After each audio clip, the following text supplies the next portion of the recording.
if you'd have told me, let's see, we picked him on Saturday, right? Friday night driving home, y'all are going to pick Shedeur, I would say that's not happening. What it tells me is that this young man is ice skating uphill. At the end of the day, that's Andrew Berry's call. Andrew made the call to pick Shedeur. Fans across the NFL are stunned, not just by what Jimmy Haslam said, but what it revealed about the Cleveland Browns.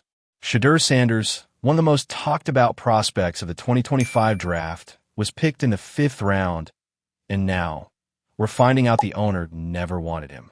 This story isn't just about a quarterback. It's about broken trust, front office drama, and the politics behind a pick that was never supposed to happen. We got 4 great quarterbacks, man. They all been doing their thing for real. So, I'm just... The Browns have 4 quarterbacks competing in training camp, but none come with more attention or pressure than Shedeur Sanders.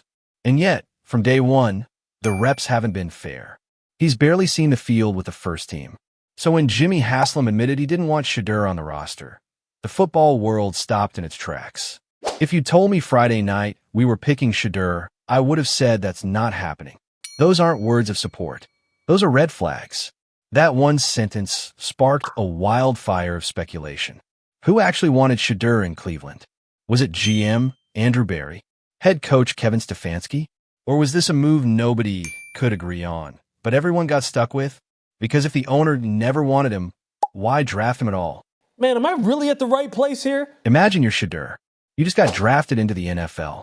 You're walking into a locker room with a chance to compete. And instead of excitement, you're greeted by whispers, politics, and leadership confusion. Analysts are calling this ice skating uphill. And that's exactly what it feels like.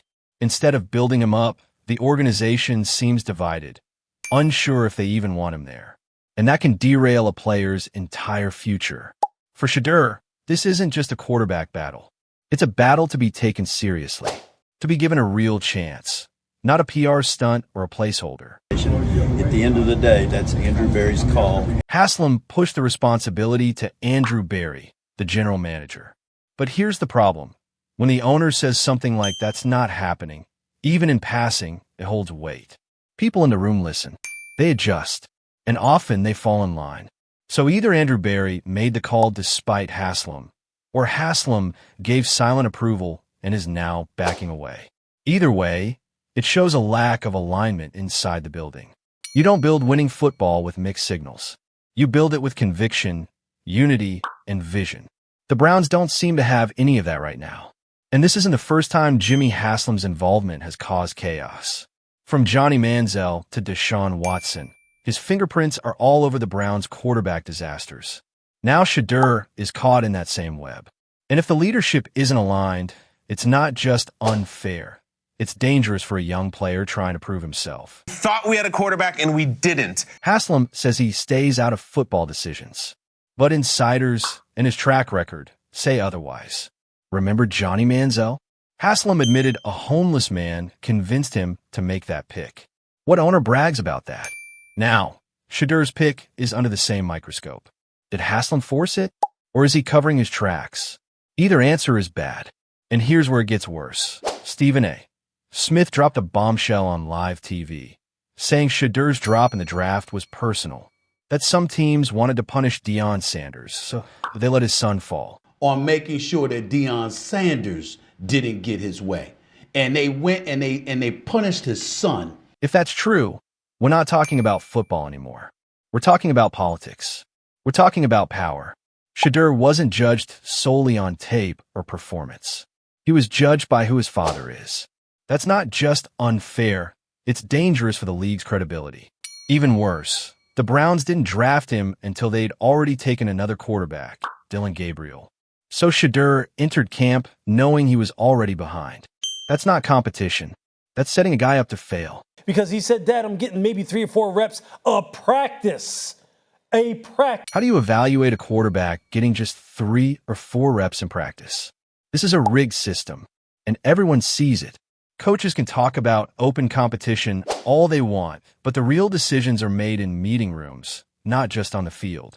And without people inside the building advocating for you, your chances shrink fast. The NFL isn't a pure meritocracy. Players with backing get more rope, more time, more chances. The question now is, who, if anyone, is truly backing Shedeur Sanders? Almost. It feels like it. They got 4, and Kenny Pickett's got an injury that has reduced, at least for now, the competition to 3. With Kenny Pickett nursing an injury, Shedeur's path may have opened up just a little. But a sliver of opportunity isn't enough. Not in Cleveland. Not in this mess. Shedeur will need to shock everyone in preseason to even sniff the field. And here's what people aren't talking about. Stefanski, the head coach, has to manage all of this. He's the one balancing a fractured quarterback room, an inconsistent front office, and now media frenzy. Every move he makes will be watched. Every snap Shedeur takes will be analyzed. And the pressure? It's not just on the rookie. It's on the entire franchise to justify why he's even here. I think he's handled it in a very mature way, so shout out to Shedeur for that. But the way that, Mr. Haslam kind of went about this whole thing, Isaiah, I'm just like... Through all of it, Shedeur has stayed composed. No complaints. No drama. Just focus. Reporters say he's been respectful. Coaches say he's been steady. That says a lot about his character. But character alone won't win you a job. Not in this league. What will win it is production, poise, precision. And preseason is his only shot to prove all of that. One misstep, and he'll be buried. One breakout game, and everything changes. If you'd have told me, let's see, we picked him on Saturday, right? Friday night driving home, y'all are going to pick Shedeur, I would say that's not happening. But we had a conversation early that morning, and then we had a conversation later that day. I think we had the right people involved in the conversation. At the end of the day, that's Andrew Berry's call. Andrew made the call to pick Shedeur. As week 1 approaches, the quarterback mystery deepens. The Browns say the best man will win, but the fans aren't sure if they believe that anymore. Haslam says he didn't want Shedeur. Berry says he did. Stefanski hasn't said much at all. One thing's clear. This story is far from over. What do you think? Will Shedeur start for the Browns this season? Or is this all just smoke and mirrors? Drop your thoughts in the comments below.